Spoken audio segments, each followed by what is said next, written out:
All right, good afternoon, gentlemen. I'm sorry for how late this was to be recorded. Not gonna lie, it's just had some stuff come up, so I was not able to finish it. So the plan today was that I wanted you to finish your golf ball activity lab report. Make sure that you get that in if you have not. However, you did that with a partner. Then I did a writing electron configurations lecture and practice worksheet, and then we did a lab for flame test. This lecture is going to mainly focus on just kind of getting through the golf ball activity, some information, and introducing you to electron configurations. And then I will actually have a second video. I don't know how to link them. That will be linked on Canvas, and it will say Electron configurations 1 and then 2. So you'll go to 2, and that will be focused on how to do writing electron configurations. Because I did that in a different app, I used Explain EDU, so that way I could go through the process. And if you hear any white noise in the background, it's my humidifier getting a little stuffy, so just know. And then your homework is to complete the electron configuration worksheet, which I do go over a couple examples with you, and then the flame test lab. So I just want to review this, is that when I look at my electron probability, how can my results be similar if the bouncing was random? But think about this, I was aiming in the same area. Now, this pattern that we have seen actually used in our golf balls, which might not seem like crazy, but your graph will actually look similar to this. And this is something that we see when we're doing electron probability curves. And so when you think about it this way, the density of my electrons is very close to the center. It's not in the center, however, it's in that first and second ring. And as I move to the third, the fourth, and the fifth, it becomes apparently very few are there. My density is less.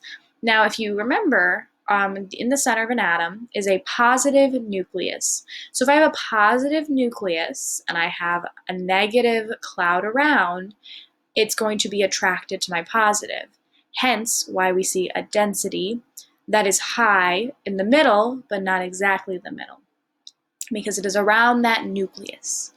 And this goes into our quantum model for electrons and their placement, because previously with Bohr, we thought we saw it in an electron orbit and it was fixed. However, we've learned that that is not the case, and I can account for where the electron is 95% of the time, but we're finding out that they're moving in these weird orbital patterns, which we're going to be moving on in the electron configuration worksheet, because you're going to be able to tell me where those orbital patterns are.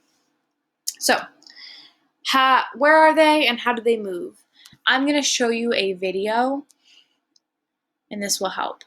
Oh, I don't like that I got dark there.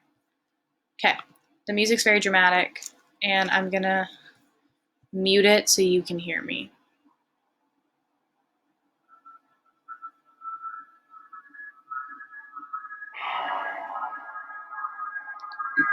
All right, so when I'm moving in orbitals, we use these things called subshells. And so with hydrogen and helium, we have this, what we call the 1s subshell.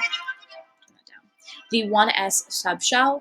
And so this is what we notice with our hydrogen as we're moving, and it's also something we actually see with our helium. I don't like that. I'm just skipping. So, and in helium, we also see this. Now, this subshell for my s orbital is similar all around as what I see when I'm working with what we call the s orbital. And I'll kind of go into detail more about that in my second video. However, I just want you to know kind of where we're at. So we're using this s orbital here, and it's this circle shell, very similar to kind of what we view as a marble. Now, once we get past our s orbital, so as I go into lithium, I'm moving into, so I have my 1s, but now I have a secondary s orbital. So I have 2 electrons existing here, and then I have my next set here, which I can have a max of 2. So we can see that with beryllium. If you notice, in the second one, I only have 2 electrons moving, whereas in here, I only have 2 in the first one. But it isn't until we get past these into our boron, carbon, nitrogen, oxygen, fluorine, and neon that we get what we call 2p subshells. And this is where the shape gets a little bit interesting. They're similar to a figure 8, if that will help kind of get you a visual, but it looks something like this. And I can have up to 6 in this orbital. So it's just to kind of get you an idea on our quantum model. I won't ask you to necessarily draw any of these because they are very complex and you don't really touch that until you get into a deeper part of chemistry.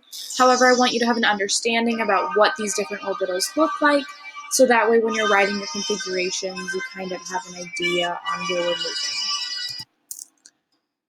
moving.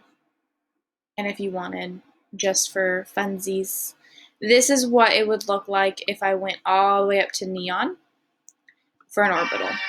Very funny. So, back here. Now, I'm going to scoop myself right here. So these balloon orbitals show us where the electron is 95% of the time. So before we really couldn't tell you, we just saw it as maybe it's a planetary model and they're orbiting. However, that's not the case. And so now we're moving into these balloon orbitals, and I can tell you with at least 95 certainty, this is where the electrons exist. And that's where we use electron configurations. And these are how chemists describe the location of electrons in an atom or an ion. So you can write electron configurations for atoms, ions, isotopes, all of them. And a lot of them you just really want to practice with, if I'm being honest. Okay, I'm going to scoop myself down. So, there's a little Creighton prep behind me, right underneath me. So what I do now is I'm using the periodic table as a map for electron configuration. So my energy levels correspond with my periods or my horizontal rows, and these go through 1 through 7. And I'll kind of talk about the specifics on the next slide. And then my orbital is 3D areas within energy levels where electrons are located 95% of the time. And these are labeled as S, P, D, or F, and these correspond with blocks on the periodic table. If you have to take notes over this, please pause it here. However, the blocks that I'm talking about look like this. So I have an S block, a D block, a P block, and an F block. And I go into more detail about this in my little lecture for you, so I would recommend going and watching that. However, I would take this time to take the periodic table I gave you, include the information, include the energy levels on the side, outline them in color, label them. It will help make your life so much easier, and I'll be referencing back to this when I'm doing my electron configuration, so you know. Now I could put them all out, but that's just not as enjoyable, and it wouldn't fit on a piece of paper, and so doing it like this is a lot easier. Now, when we do our shorthand electron configuration, we have 3 parts of it. My 3 here represents my energy level. So my energy level corresponds with my period or my horizontal row. My S is my orbital type. That corresponds with the block that the element is located in or wherever I'm going through. And then the 2 in this case is my number of electrons, and there's a superscript. And I do go into more detail about the specifics. However, we do have specific energy levels, orbitals, and subscripts, and there's a specific order that you need to write them in for electron configurations.